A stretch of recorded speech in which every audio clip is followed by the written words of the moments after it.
Alright guys, TacticalRab back again today. Hope you're all doing well and enjoying your day so far, and the chaos certainly does continue here around roster mania. Big questions right now as to what some of these rosters are going to look like when Stage 4 begins in just a few days' time on May the 27th, especially the Dallas Empire and who is going to be their fourth man. Intrigued to hear your thoughts in the comment section below. Like if you guys enjoyed the video, subscribe if you are new as always, I'd greatly appreciate it. Really helps out the channel. Thank you very much indeed for doing that. First of all, I wanted to mention this because yesterday we talked about expansion teams, whether they're coming in, whether they're not, and of course Rise Nation have been a bigger, proponent of that they're actually going to get back into the league, and as they say right here we go again, maybe another year it's going to take for those guys to get back, and by that time, would a team of Slasher, TJ, Gunless and Loony, for example, if they wanted to bring back that squad from World War II, actually be competitive? It probably wouldn't be competitive this year, to be honest, so, well, it's tough to say, but, obviously that was a great squad back in the day. Whether they'll be able to execute something like that if they do get back in the league, that, it remains to be seen, but maybe it will not happen for next season, unfortunately. So let's talk about these two squads. As Crone says yesterday, Paris Legion are playing against Seattle Surge, so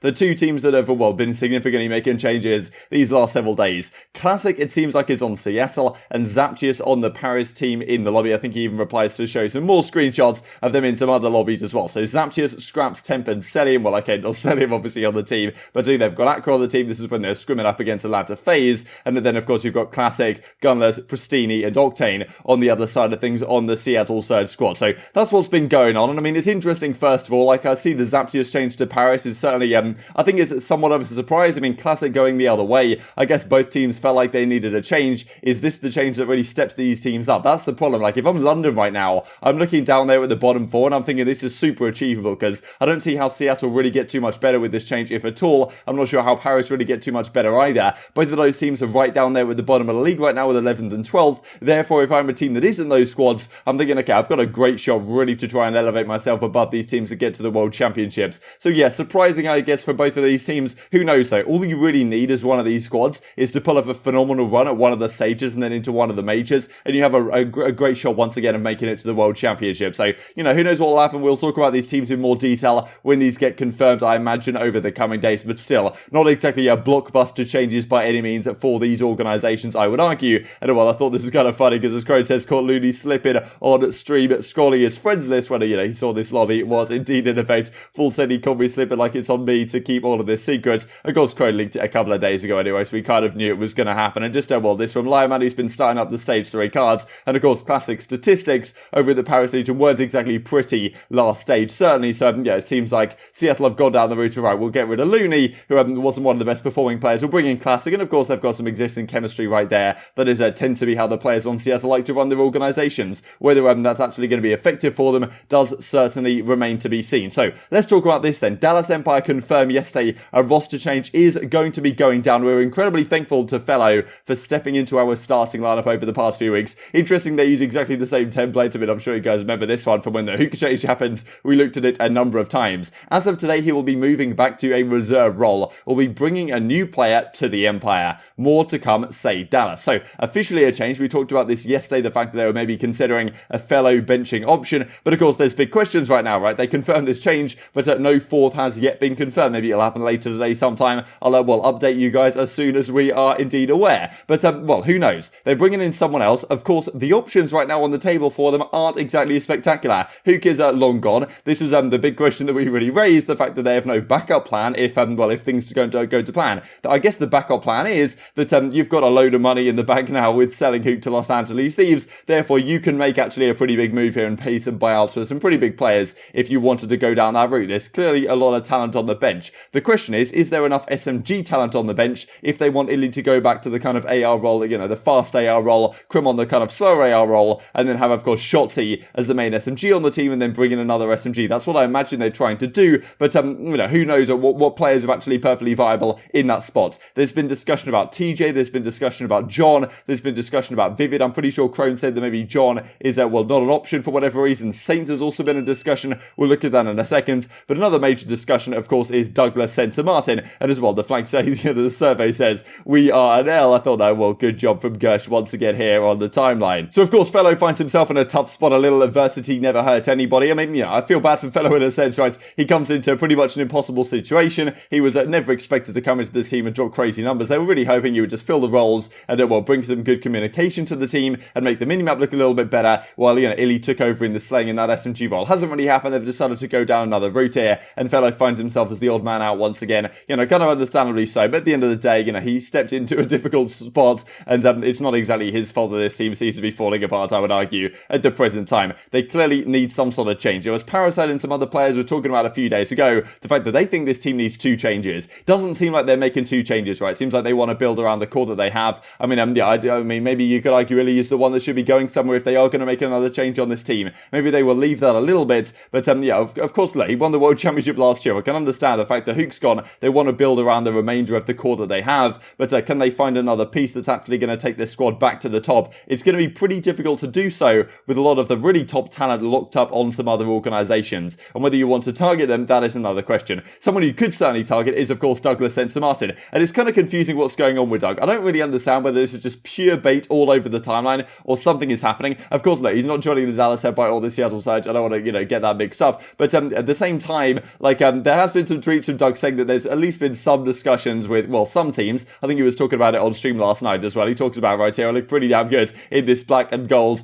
colour way. Dallas Empire Doug could indeed be happening. And well, as Doug says yesterday, this is kind of what I'm talking about, right? It's going to be one hell of a story when it's all said and done. So not sure exactly whether Doug's been in discussions with some teams. I think he was saying on stream last night that there's some pros that have been talking to him saying, look, I told, Octane to pick you up, but he decided not to go down this route or whatever. And some of the pros think that Doug could be a great addition in terms of, what he can bring to the table and some of these teams. And well, as Yi says, congrats at Centre. Finally, I get this opportunity, bro. So don't really know what's going on here, but a lot of discussion about Doug. Of course, he's making the most of the opportunity once again in the limelight. And of course, he brings a lot to a team outside of just the talent that he brings to the table, right? He's got a massive brand, and I'm sure other organisations, I would certainly be considering that if I was a general manager of some of these organisations. And also a guy like Doug, I mean, he's had decent experience in the amateur scene, bringing up some young talent. I could see a world in which bringing Doug into your squad and, putting him around some young talent isn't actually the worst idea in the world, because you get the brand benefits of Sensor, and you can also get the benefits of him actually building your organisation, maybe for the future in some sense, of getting you some players that have great long-term potential. So a number of different options here. Then again, is he going to be joining Dallas? Obviously, if that happens, I would be absolutely mind-blown indeed. And speaking of Dallas Empire, this is what Crimsix has to come out and say last night. Well, he doesn't, I suppose, have to, but he decides to do it anyway. Never in my entire career have I gone through what has happened this year, and I've been through it all. All that matters now is the effort we put into turning this around. So, first of all, to comment on this first bit, very interesting, right? We've never had a proper explanation, really, from anyone as to what went on with the Huke situation, right? Rambo was meant to come on the flank. For whatever reason, he couldn't make it. Maybe that'll happen in coming days. I think they had to cancel, and maybe he'll be coming back in the future. Who really knows? But there was, rumours that, okay, what's going on with Huke, right? Apparently, Crimsix initially said to Nameless the fact that, okay, the minimap, look at the minimap, that'll kind of tell you all you need to know. And saying that Huke was making the routes, the wrong routes on the team. Then there was an article that came out indicating that it was the communication that was the problem within the squad. We've never really had a clear explanation as to why this team fell apart. Nothing from Huke, nothing from the rest of the guys. So, as he says, never in my entire career have I gone through what's happened this year. It seems like there's some sort of crazy internal conflict between the players that has gone down. But all that matters is now, we turn this ship around.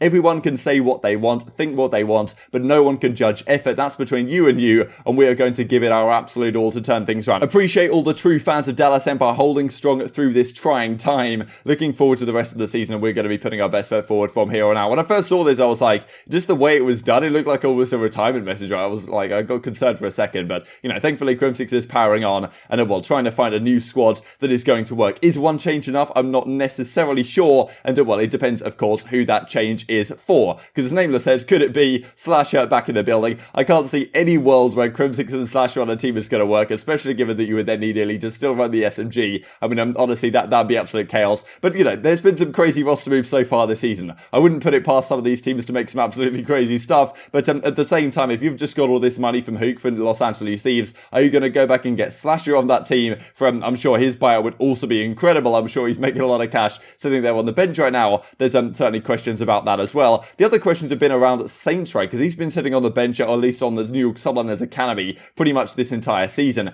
And, Paris Legion were apparently going to get him, but the $25,000 buyout that they wanted for him was supposedly too much. So, okay, they decided to get Zaptius instead on a free or whatever it was off London after he got his contract concluded, the 14-day contract he had over there. So now with Saints says, look, I'm free from my contract, potentially. I'm free at last from this buyout situation, maybe meaning that someone has actually gone ahead and paid the buyout. As it, we'll talk about that in just one second here, but Chrome says, look, new challenger rosters, Loony, Parasite, Fire, and Subliners Academy has changed multiple rosters yesterday. At the moment, it's Hamza, Saints, Diamond Connor, Pro Lucius Mac, Decimate, Dip. So, you know, honestly, incredible stuff. Decimate, Felo, and Zed, of course, find themselves in a little bit of an interesting spot, and then it does turn out that they're actually teaming with Zinx. So, honestly, like, it's always chaos in Challenger's roster radio, as I'm sure you guys are familiar with at this point. But, of course, speaking of Saints, removed Subliners from his Twitter. Looks like he's been released from his Subliners Academy contract. As far as I know, still playing with the Academy roster for now. Paris wanted to pick him up prior to picking up Zaptiers, but he had a buyout which put them off. So, if he's been released from his contract, then that does make you think, given it's just a few days after Paris wanted to pick them up, whether other teams are continuing this option. I think the Saints is probably, you know, of the people that are not in the Pro League that have done it before, probably, you know, a type of guy that Crimsix might want on his team. So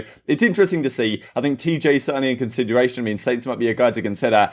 At the end of the day, is a one-man change on Dallas really going to rejuvenate that squad? I find it somewhat unlikely to consider, but I'm intrigued to hear your thoughts in the comment section about who they should get, and well, which organisations to pick up Doug St. Martin, especially of these organisations that aren't going to qualify for champs anyway. Just to finish off the video, I wanted to mention this. Yesterday was my final university exam of all time. Absolutely beautiful stuff. Officially a free man as of today. So yeah, incredible stuff. Thanks for all the well wishes and stuff on the exams. Went fantastically well in the end, so great to see. But well, I just wanted to say real quick now, technically I guess I'm a full-time content creator or whatever. What I'm going to be doing on this channel for the near future isn't going to be changing too much. You guys know the drill. But I will be putting some more work into stepping up the content on this channel and also on the Breaking Point GG channel. And yeah, bringing you guys some more interviews and some documentary type stuff and maybe some new different, you know, interesting original types of content that maybe we haven't seen too much before. But, you know, stay tuned for that one. I'll probably take a couple of weeks to, you know, chill out just a little bit as much as I tend to do. And, well, then we'll get back into the swing of things and we'll see where we can go from here. But intrigued to take your thoughts in the comment section below. Hope you guys enjoyed the video. If you did enjoy it, I'd greatly appreciate a like on the video. It really helps out the YouTube algorithm. You enjoyed this content. Other people like you may enjoy this content as well. And I've grown the competitive Call of Duty community. Thank you much as always. Take care. And I will see you next time.